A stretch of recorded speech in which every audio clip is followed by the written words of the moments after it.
Also, Yes, please, sir. the partnership. Sir, my question is, you said if you are even the 100% owner of the shares, you can be prosecuted for wasting the resources. So the resources, meaning that in this case, if you even use your own money to acquire the resources, you can still be prosecuted. Yeah, once you see whatever you give, whatever you spend in the name of your company, it belongs to the company.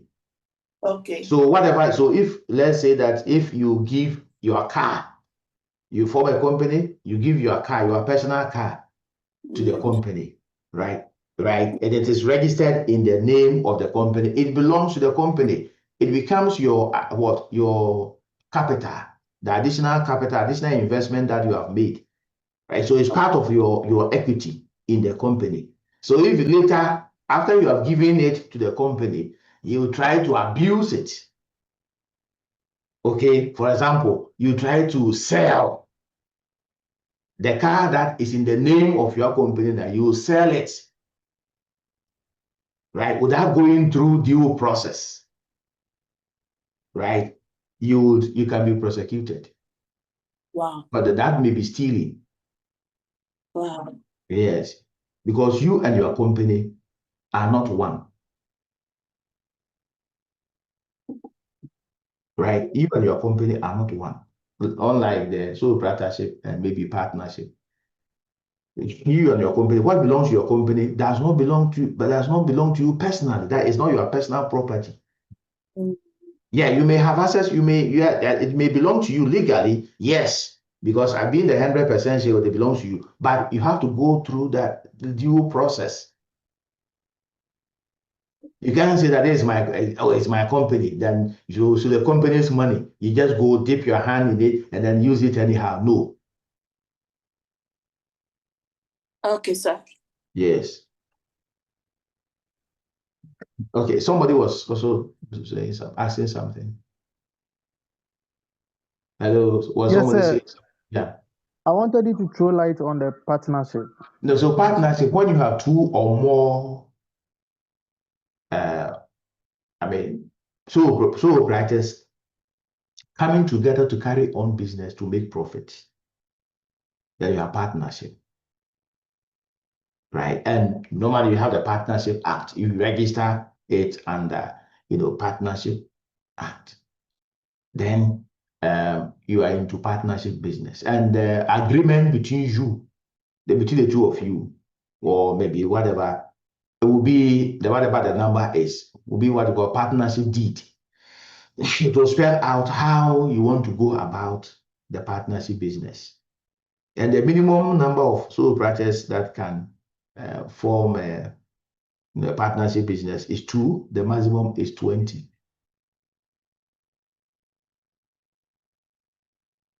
Right? And in most cases, unless the partnership is a limited partnership, in most cases, the partners, they have unlimited liability, just like the sole proprietors. The sole proprietorship, yeah, kind of unlimited liability, meaning that the debts of the partnership business will be your debts. In case the business fails, yeah, your personal belongings can be attached to the debts of the business. But that is not so with companies. Once a company is formed, it is said to have been incorporated, and it attains an artificial status, an artificial human status. It exists independent of its owners. It can sue and be sued, right? It can own assets, right? Yes. So a company is deemed in law to be an artificial person that can own, assets and liabilities. Then that can be sued. Okay, yeah.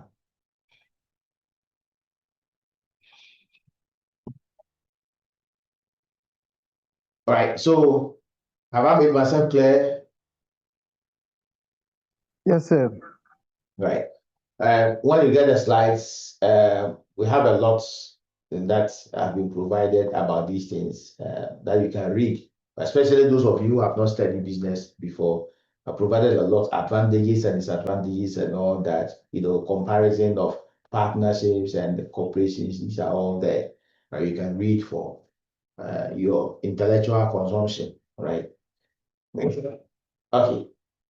Now, our focus in this course is on the company. The principles we are discussing relate to corporation, company, right? Company. Now, we want to look at the objectives of the company, or what we call corporate objectives. A company is owned by shareholders. The people who own a company are shareholders, right? Because the capital of a company is in the form of shares. So once you acquire some of the shares, you become a shareholder. So the shares will be in the hands of what? Shareholders. Now, what you have to understand is that when we talk about corporate objective, we are talking about the ends towards which the efforts or the activities of the company should be directed. We're talking about objective. That is what the ends that the company must seek to achieve. Now, we start by just looking at shareholders, the differences that exist amongst them. Now, shareholders differ in age, tastes, like what Guria, is it Guria? The Gary or something, the lady with fidelity. Maria. Maria or good day. Maria, yes, Maria. Maria claiming to be older than Dennis, and because of that, Dennis doesn't qualify to approach her.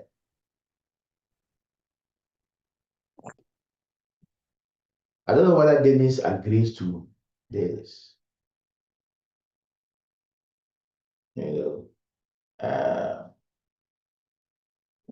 So Dennis doesn't qualify because Dennis is just a small boy, hey, Maria, hey, slow down. Sir,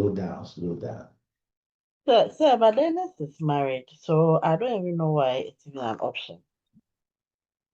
He's happily married. He says he wants a side chick.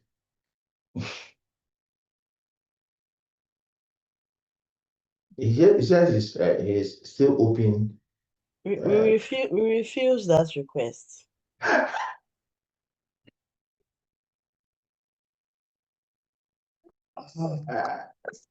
I don't get Dennis, so I don't get Dennis. He himself. Dennis, one was my uncle father.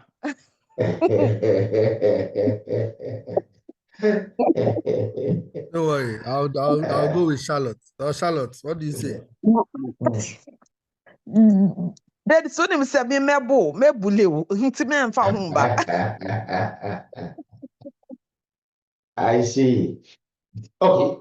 Now, shareholders differ in terms of age, in terms of tastes, in terms of wealth, in terms of time horizon. Some are interested in long-term, investments. Some are interested in short-term investment.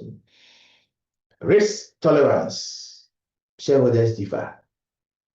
Investment strategy, shareholders differ in this too. So see, the shareholders, there are differences that exist among shareholders. So if these differences are real, then what should the firm do that will satisfy all these differences?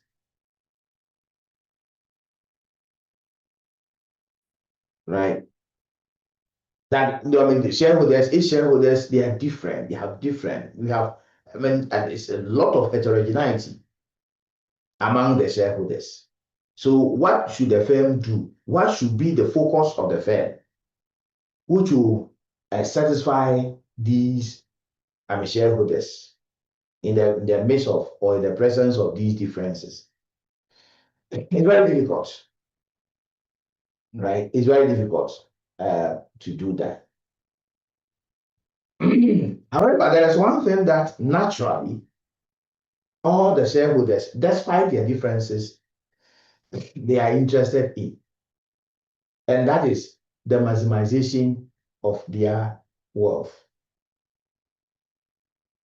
Is there any shareholder who doesn't want his wealth to be maximized? Unless that shareholder is an irrational entity. And in our analysis, please, we assume that we are dealing with what? Rational human beings. We know that there are some people, they are irrational. I don't know whether you have come across somebody who is an irrational human being. If you have come across somebody like that, please let me know. You can share your experience with us. There are some people, they are irrational. At the workplace, you have irrational people.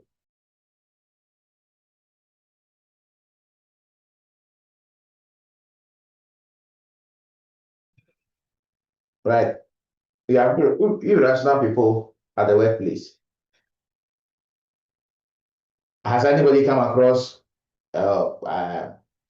somebody who is irrational? Or even in this class, you may have some irrational people in the class. Have you seen anybody who is irrational here?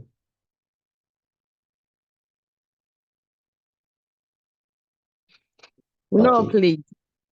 No, during the COVID era, when we were hit by COVID, you know, there was this lockdown. We were all supposed to be in our homes. We were not supposed to go out. You know, some people went out, and I think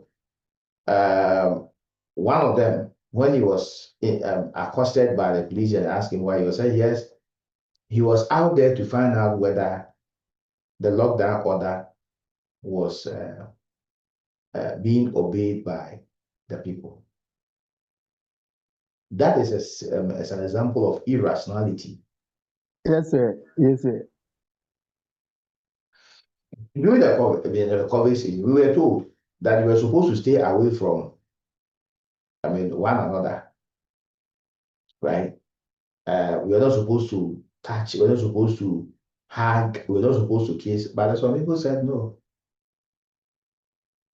In fact, when there was going to be, when the lockdown was going to be operational, some people packed their bag and baggage and left for their partners' homes, their boyfriends' homes, just to spend the lockdown there. When they had been told, or when we all had been told that we were supposed to stay from human contact. No, the people were not ready for that. That was an example of what? Irrational behavior. All right.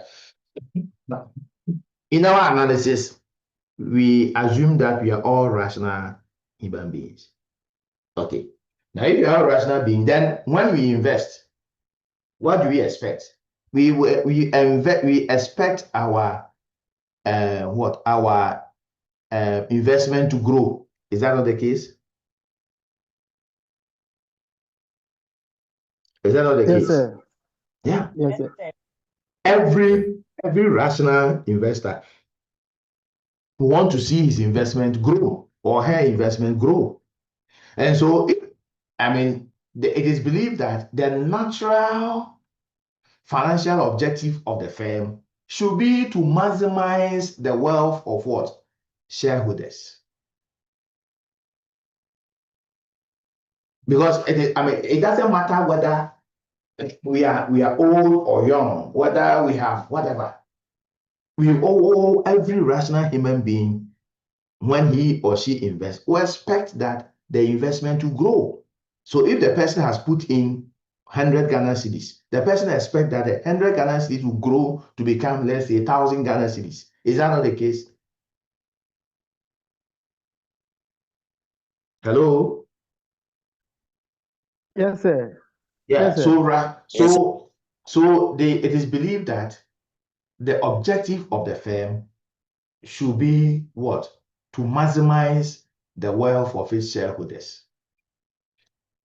That's the objective of the firm. That's the natural objective, and it will satisfy all shareholders, irrespective of the differences amongst them. And you have looked at some of the differences: taste, age, whatever, time horizon, and all that.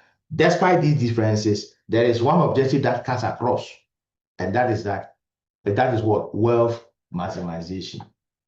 It is believed that if the firm focuses on maximization, wealth maximization, and increases the wealth of shareholders, they can use it.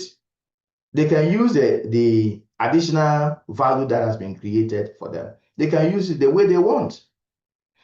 Because there are some people when they get money, when they get returns on their investment, they use the returns to buy cars. There are some men when they invest and they get some returns, what do? They marry more women. Or if they don't marry more women, they get more side chicks.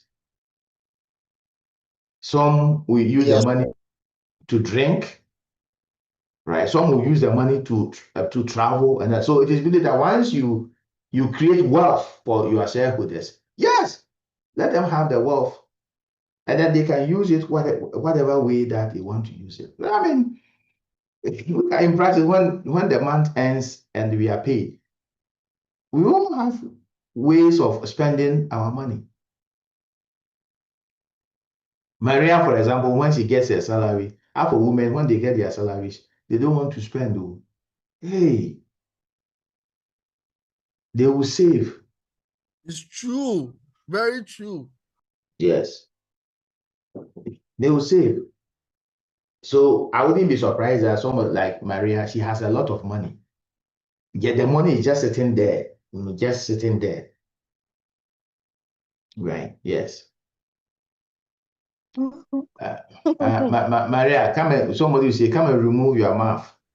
Okay, I don't, the money don't sit down. I invest. Uh-huh. Let me. Mm-hmm. And some I used to chill. Yeah, okay. To travel, yeah. Yeah. Chilling is good. I mean, because life is short, right? Yeah. It's good to chill, yes. Sometimes you can even decide to sponsor Dennis. Dennis, let me sponsor you. Let's go and sit maybe. Like my birthday like this, then yes, sponsor. Yes. Kimbisky, you take Dennis there, so order what you want. Everything, the bills will be on me. Don't worry. She has a gold Visa card, so we can payment. Yes. Cashless payments. Oh my God, All right. So wealth maximization is sensible, right? And I think that, but you see, it is sensible when shareholders have access to well-functioning financial market and institutions, right? I mean, why should it be so? Because you see, if before we say that your wealth has been maximized, the fact that your what you put in the business, right, what you put in the business has gone up, it doesn't mean that your wealth has been maximized. Please, that point must be well noted, right? The fact that there has been an increase in the value of what you have put in the business doesn't mean, technically, it doesn't mean that your wealth has been maximized, right? You can only say that your wealth has been maximized when what you have realized from your current investment, and please listen to me carefully. You can only say that your wealth has been maximized when what you have realized from your current investment is greater, right? Or is more than what you could have obtained if you had put the money elsewhere. Right. So, for example, let's say that, please, do you see my handwriting? I've written something. Do you see my electronic board? Yes, sir. Okay. let's say that you have invested in company A, and your return is 10%, right? Your return is 10%. Let's say that in your analysis, you have realized that if you had put the money, right? If you have put the money elsewhere, maybe if you have put the money in, say, T-bills, you would have realized 20% return, right? Can you say that your wealth has been maximized by your company?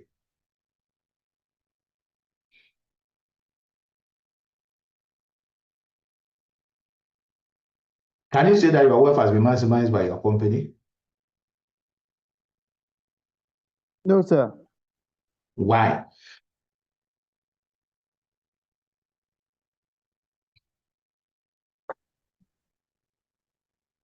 So the alternative is 20%, whilst my company is 10%.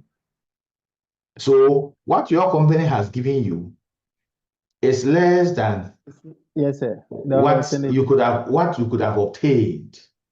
Yes, sir. Right? And maybe at the same level of risk, right? Yes. What we could have obtained if we had invested your money elsewhere. Right? So in this case, yes, there has been a return. I mean that the value of your investment has gone up. But I mean, what you have obtained is less than what you could have obtained if you had put the money elsewhere. And normally you would want to have information of that nature. That's alternative. You want to have it from financial markets and institutions. Maybe if you don't put your money in this asset, you could put the money in any of the financial instruments. So once you have well-functioning financial market and institutions, you can now tell that yes, if I've invested in company A and company A has given me 10%, but maybe any of the financial instruments could have offered me 20%, then you cannot conclude that your wealth has been maximized. Now, so the only point that we can say that our wealth has been maximized is when you have the opposite. When your firm has given you 20%, but the alternative could have given you what? 10%. Then you will say that your wealth has been maximized. Is it clear? Yes, sir. So on that, we have to go on break for 30 minutes. Do you want to have it, or you want us to continue? So I can see majority want us to have it, sir. Maria, do you want to?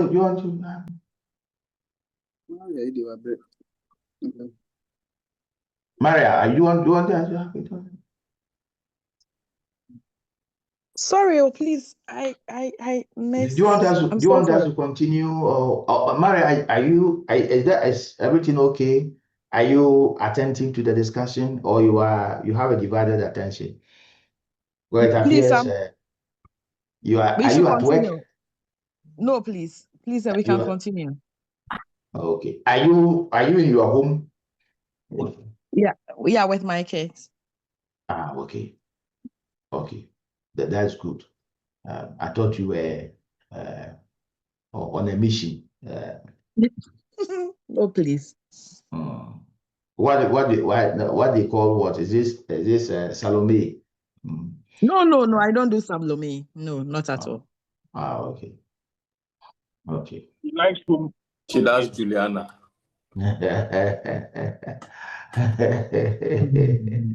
All right. Okay, so I mean, since it is something that you are entitled to, I don't want anybody to curse me in his or her heart for denying him or her break. So let us respect what is there. So 30 minutes. So we are resuming at what? 10:30. Right. So let's break for 10. Sir. Yeah, hello. Hello, please. My name is Eleanor Tete. I joined when the introduction was ending, so I just want you to know I'm want to introduce you as there. You are here, and I also saw another person. Alina, where do you work? Alina, where do you work? I work at Maslock. Oh, Maslow, thank you. Are you married? No. You are not Single. searching. Single section for only serious candidates. No side Thank piece you. issues. My sister, you're now talking. Okay, sir, I think my name is Emmanuel. I work with Absa, I'm married. All right. Okay, All so the singles and searching are talking. The married. Oh, married. all right, so let's break for 30 minutes and come back. 10:30 as to the alternative investment opportunities can be obtained from and then used as a basis for assessing whether wealth has been maximized. In fact, as part of our discussion, we will briefly look at financial markets and institutions. Financial markets and institutions together constitute the financial environment or the financial manager. So we will discuss financial markets and financial institutions for now. So at this point, the point that you have to note is the condition for wealth maximization. Wealth is maximized, or your wealth as a shareholder is maximized when what your firm or your company gives you, that is the return you get from your investment, is greater than the return on an alternative investment opportunity. So if what you are getting from your firm is less than or lower than what you could obtain elsewhere, then you cannot say that your wealth has been maximized. And I think I did an illustration on the electronic board for all to see, where I wrote 10% return on your investment in your company and 20% on an alternative investment, meaning that wealth has not been maximized. It is the opposite that we hold for wealth maximization. Now, how do we know that wealth has been maximized? There are measures, and I think that as part of our discussion, we will look at the measures of wealth maximization. But for now, we say that once the market value of your share goes up, that's the basic level. That loosely we can say that some wealth has been your wealth has been maximized. But again, just an increase in the value of the market, the market value may not necessarily be the case. We need to do a comparative study. We need to do a comparison to know that yes, what you have obtained is greater than what we could have obtained elsewhere if we had put our money elsewhere. Okay. Now, every shareholder would want three things. That is to be as rich as possible, to transform the wealth into the most desirable time pattern of consumption, and then to make to manage the risk characteristics of the consumption plan. The last two wants of the shareholder are not under the control of the financial manager. Again, emphasizing the fact that it is a wealth maximization that should be the focus of the company, who will be acting through the financial manager. Now, so wealth has been maximized, or your wealth is maximized when you have this condition. I think, yeah. So this is just a summary of the wealth maximization. That is, your wealth is maximized if the return on your investment is higher than the rate of return that you shareholders you can get by investing your funds on your own. So when you are reading, please take your time and note these. You have to talk about this already. That what is the barometer? What is the measure of what's my wealth maximization? Some believe that once your investment, the market value goes up, it's worth my, but it's not necessarily the case. You have to compare and see whether what you have obtained is greater than what we could have obtained elsewhere. As a matter of fact, when you invest in shares, there are two possible outcomes or two possible returns. We have capital gain and we have dividend. So investment in shares yields two returns. Two possible returns. Let me put it that way. What capital gain and what and dividend. Capital gain is when the market price of your share or the share of the company goes up, right? When it increases. So let's say that you have acquired one share at say 1 cedi, no, maybe 10 cedis. Let me put it that way, 10 cedis. Now the share price is, the market price of the share is 20 cedis.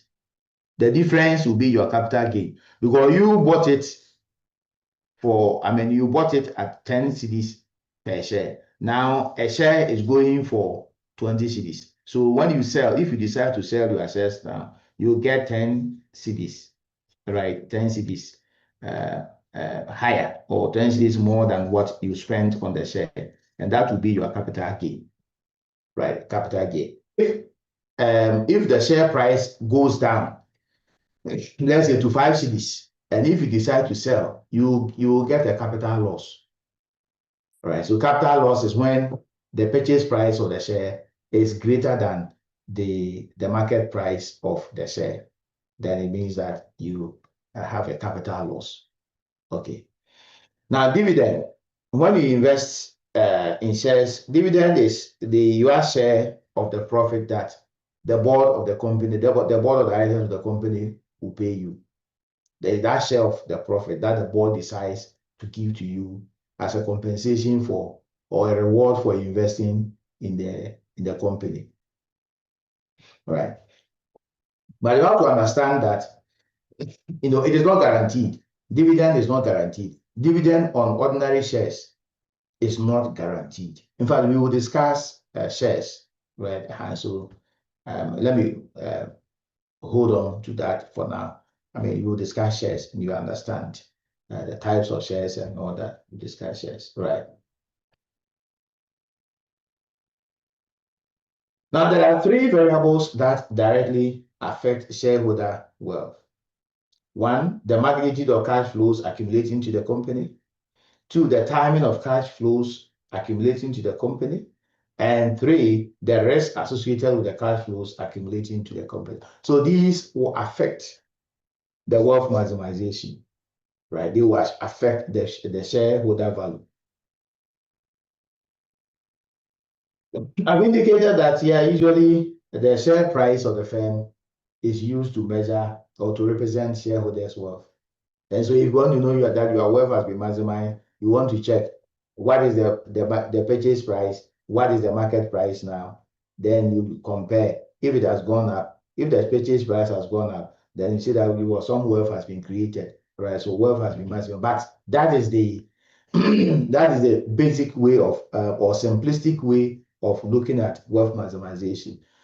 For you to know that your wealth has been maximized, as I've been emphasizing, is that you have to compare the gain you have made, right, to a similar to the alternative investment that you could have taken advantage of if you have not put your money in the current alternative. So let's look at examples of good financial decisions that promote maximization of share price. Because if share price is usually used to represent wealth, then we want to look at factors or some decisions that may influence or may impact the share price of a company. One, using net present value to assess all potential projects, and then accepting all projects with a positive net present value. Raising finance using the most appropriate mixture of debt and equity in order to maximize the company's cost of capital. That is making sound financing decisions, then making sound investment decisions, adopting the most appropriate dividend policy, managing the firm working capital well, taking account of the risk associated with financial decisions, and where possible, guarding against it, right? These are all decisions that can be used to promote the value of the company.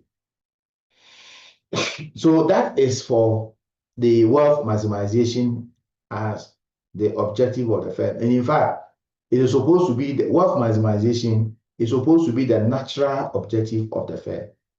And the most acceptable objective of the firm is to maximize the wealth of shareholders. So get that. But apart from that, there are other objectives that the firm may pursue.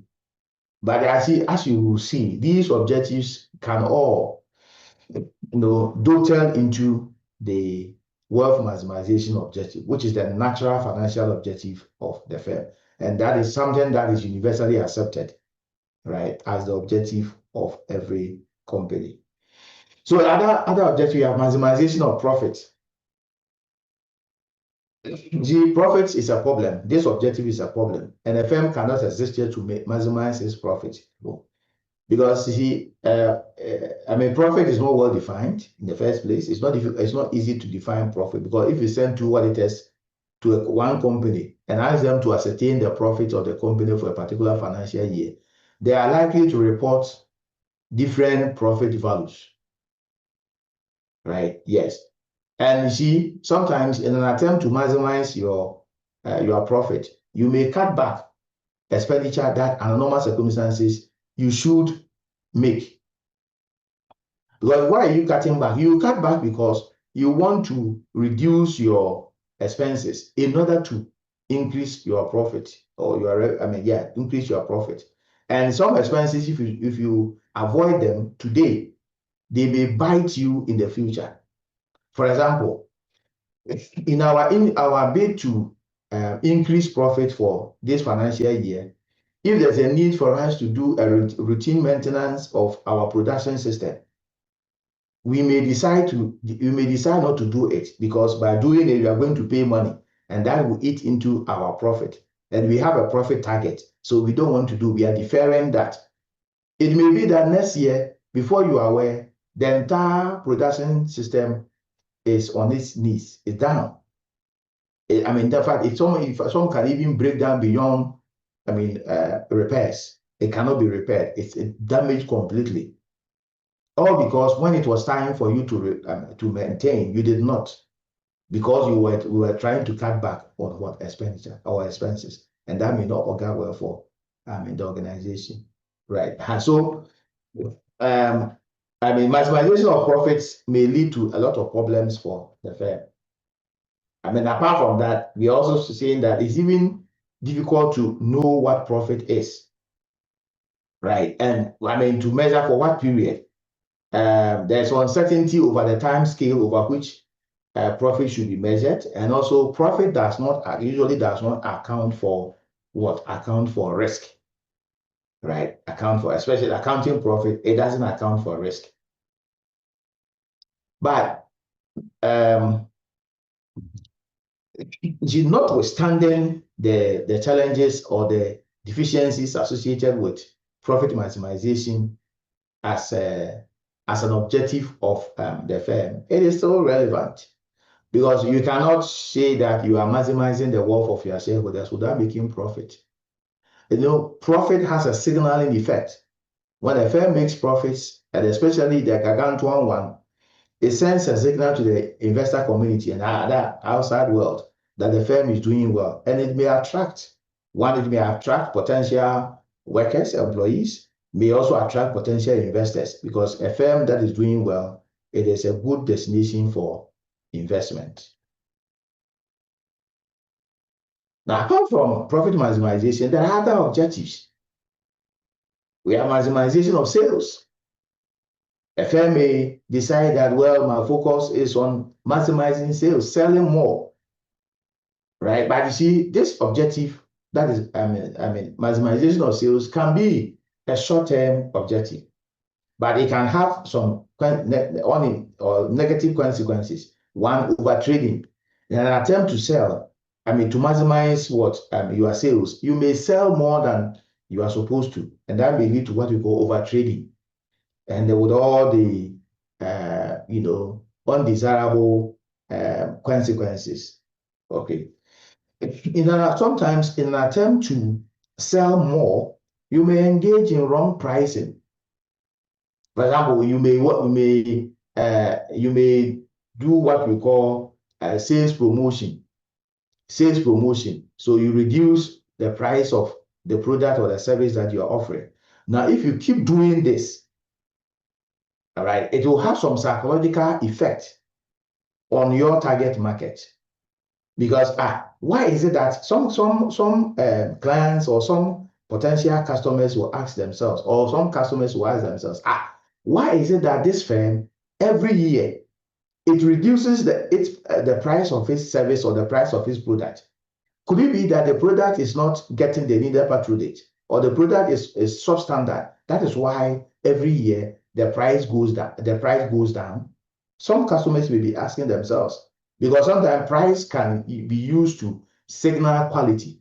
So if the price of your product keeps going down every year, because you are embarking on sales promotion, you want to sell more, and so you want the price to go down so that people can buy more. If you are not careful, it will have a long-term psychological damage, right, on your target market. Please, as I move along, if there's anything that I say which is not clear, please feel free to ask. Okay. Another objective of the firm is survival, right? Survival.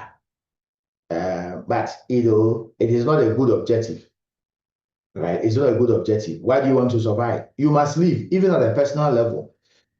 You should not survive. You must live,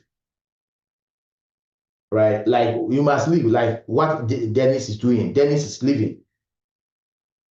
At least I can say, I have this testimony from Maria, who says that Dennis is enjoying a happy life, a happy marriage. He's happily married and is enjoying his marriage. Is that not the case? Is that what Maria has said? Hello? Yes, sir. Yes, sir. Yes, sir. Yeah, Maria has said that. Yeah. So, in fact, you must live. You should not survive. So the objective of firm should not be to survive. The firm must live. So it may not be a good objective, but you see, this is an academic exercise. So we need to look at all what the literature says, right? Okay. It doesn't mean that whatever I'm sharing with you, I believe in everything. No, maybe I have lost my dad, but that is what the literature says. So it's up to you at the postgraduate level. It is up to you to form your own opinion, to make your own judgment, right? And that is it. It may be, for example, when you are discussing theories of corporate governance, for example, stewardship theory says that managers are good stewards. But the question is, in practice, in reality, are managers good stewards? Most of the time, no. Yeah. Managers are, in fact, not most of the time. Managers will know every manager is selfish. In fact, everybody is selfish. As I sit here, I am selfish. You are selfish. We are all selfish. So we consider our interests first. Our wives, when they cook in the kitchen, they eat the best before they bring this into the table. I know that the woman will pass pounds on me. Yeah. Not true. That is not true.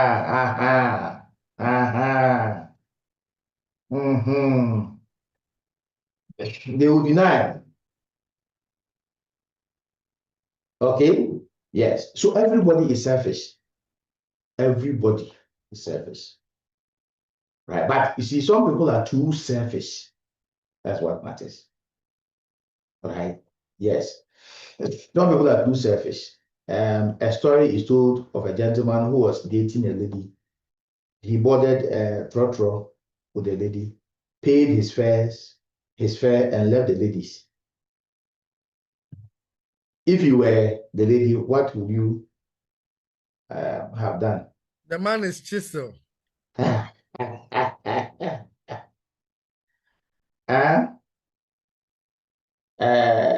Margaret, Auntie Maggie,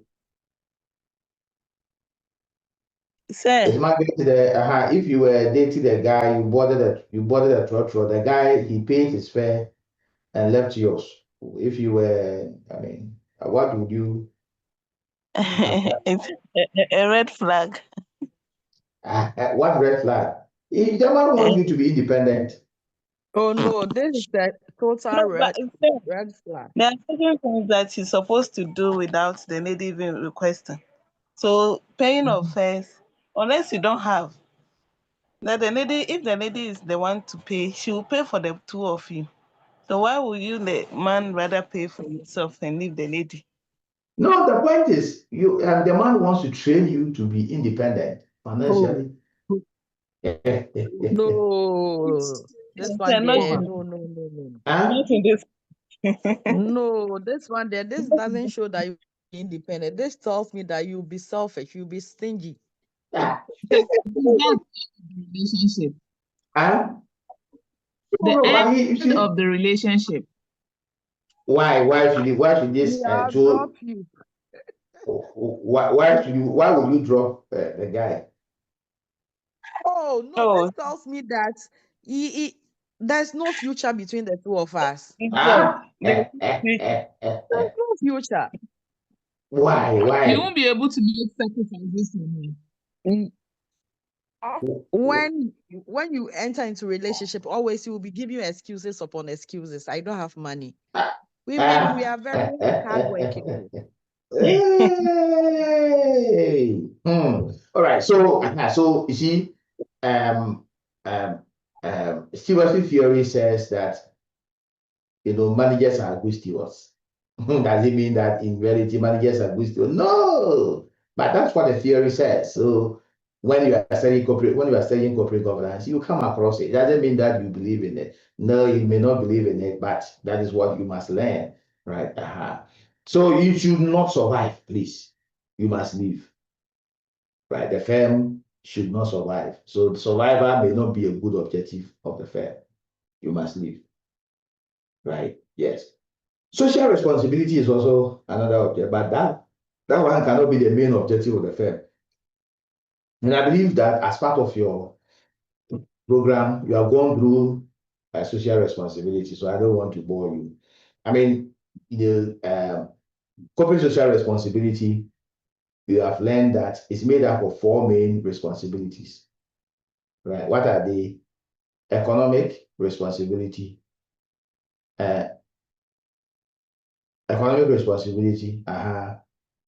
legal responsibility, ethical responsibility, and then philanthropic responsibility. Is that not what you have discussed?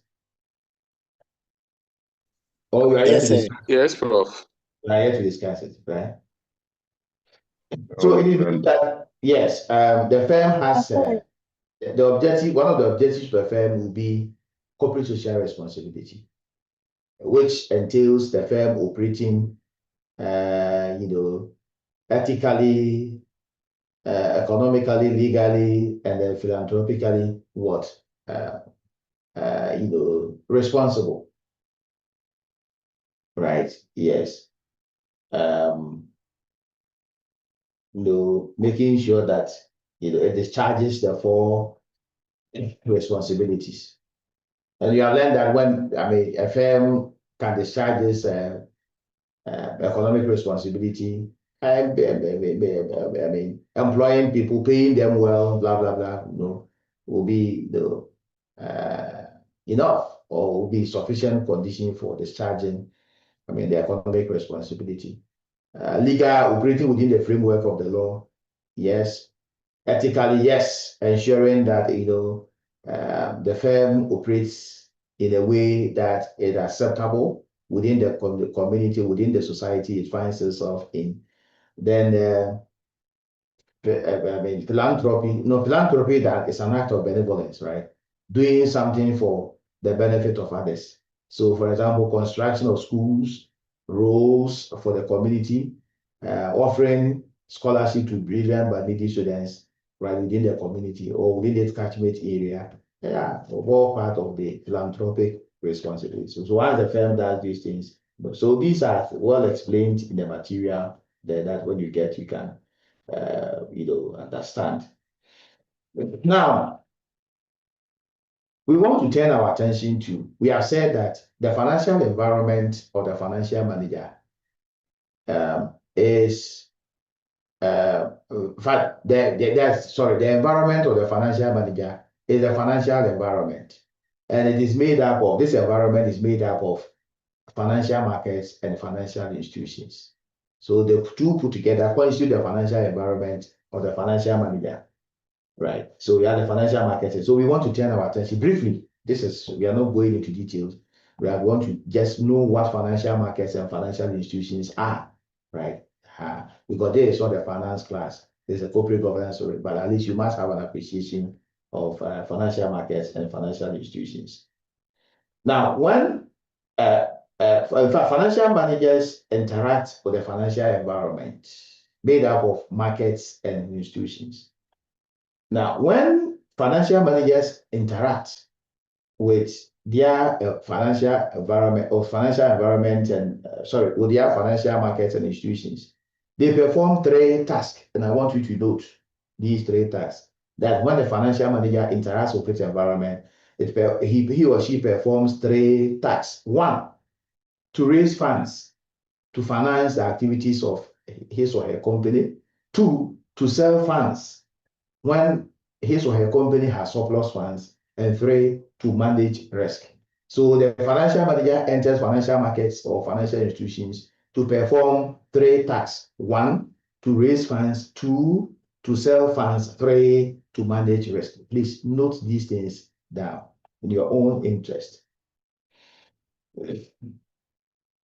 Now, the financial markets and the financial institutions, they are part of the financial system, right? They are components of the financial system.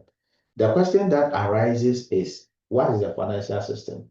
It's supposed to be the collection of markets, institutions, laws, regulations, and techniques through which bonds, stocks, and other securities are traded, interest rates are determined, and financial services are produced and delivered around the world. So the point is that financial markets and institutions are part of the financial system. And the financial system, the definition is what I've just provided. So there are 6 parts of the financial system, of which financial market and institutions, right? Part or constitute important parts. One, money. In every financial system, you see money. Then you have financial instruments. Financial instruments are what are used by surplus units and deficit units to exchange funds.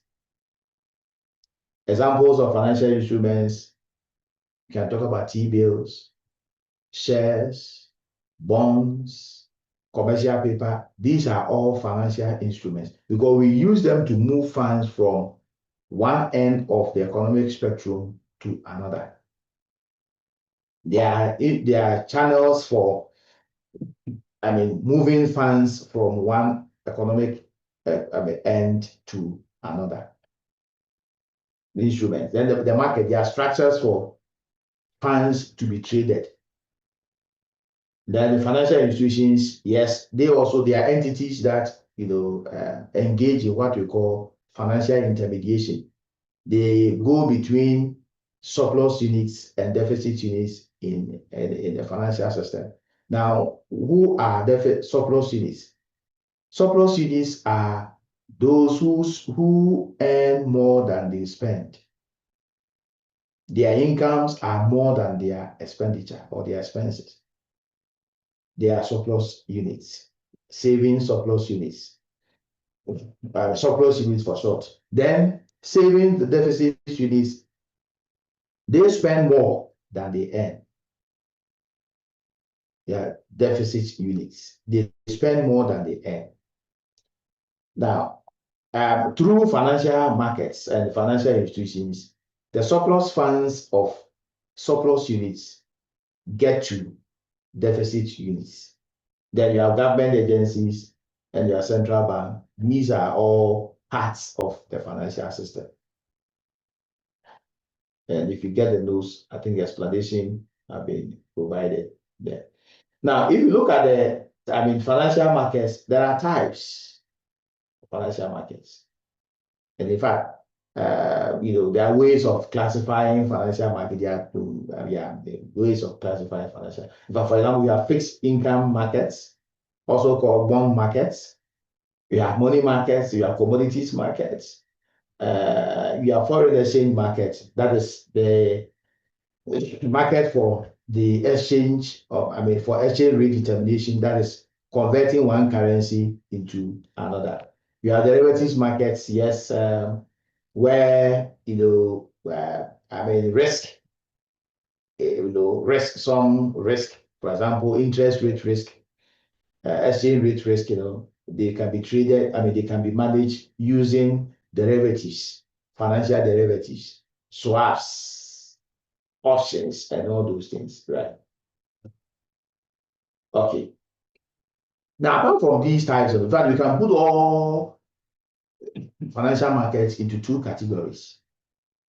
Yeah, and that is using the maturities of securities traded in the markets. We can classify financial markets into two broad categories using the duration or the maturities of securities traded, right, in the markets.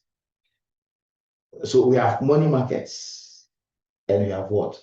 Capital markets. So these are two broad categories of financial markets: money markets and capital markets. And if you visit some bookshops, you see that people have written books on money markets and capital markets. Some of the books, instead of just calling them financial markets, they just call them money and capital markets, right? So what are money markets and what are